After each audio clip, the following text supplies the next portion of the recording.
পূর্বস্থলী ১ নম্বর ব্লকের শ্রীরামপুর গ্রামীণ hospital parthenium গাছ নিধন কর্মসূচি পালিত হলো এই দিন সোমবার। বিষাক্ত পার্থেনিয়াম থেকে মানুষের হার্টের অসুখ হয়।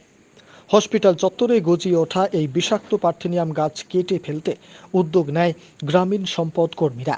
পূর্বস্থলী ১ নম্বর ব্লকের ৭টি গ্রাম পঞ্চায়েতের গ্রামীণ সম্পদ কর্মী এবং ভিসিডি টিমের মাধ্যমে সোমবার এই গাছগুলি কেটে ফেলে তারা। আগামী দিনেও বিভিন্ন এলাকায় একইভাবে পার্থেনিয়াম গাছ নিধন চলবে বলে জানিয়েছেন তারা।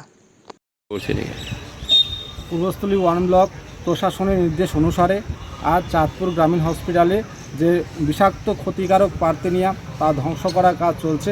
বিষাক্ত পার্থেনিয়াম মানবদেহে শুধু ক্ষতি করে না, এমনকি গবাদি পশুদেরও প্রচুর পরিমাণে ক্ষতি করে। এই পার্থেনিয়াম থেকে ক্যান্সার থেকে এবং চর্মরোগের বিভিন্ন রোগ হতে পারে।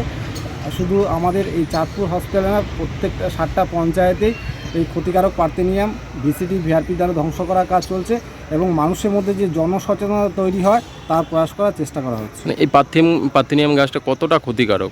এই পার্থেনিয়াম গাছ আমরা যদি স্পর্শ করি, হাতে থেকে চুলকানি, র্যাশ, এমনকি গবাদি পশু যদি প্রচুর পরিমাণে খায় সেই গবাদি পশু মারা যেতে পারে।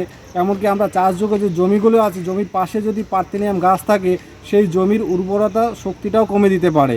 এই বিষাক্ত পার্থেনিয়াম মানুষের জীবনে ক্যান্সারেরও সংক্রমণ ঘটাতে পারে। তো সেই জায়গা থেকে কি আপনারা এই উদ্যোগ নিয়েছেন প্রশাসনের নির্দেশে? প্রশাসনের নির্দেশে আমরা পার্থেনিয়ামকে যতটা পরিমাণে যথেষ্ট ধ্বংস করার চেষ্টা করছি।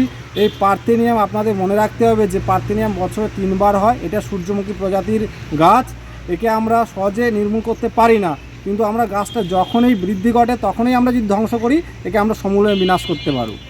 একবার ফুল ফুটে গেলে এই গাছটাকে আমরা সহজে ধ্বংস করতে পারবো না। আজকে শ্রীরামপুর গ্রামীণ হাসপাতাল যত এটা পরিষ্কার হচ্ছে।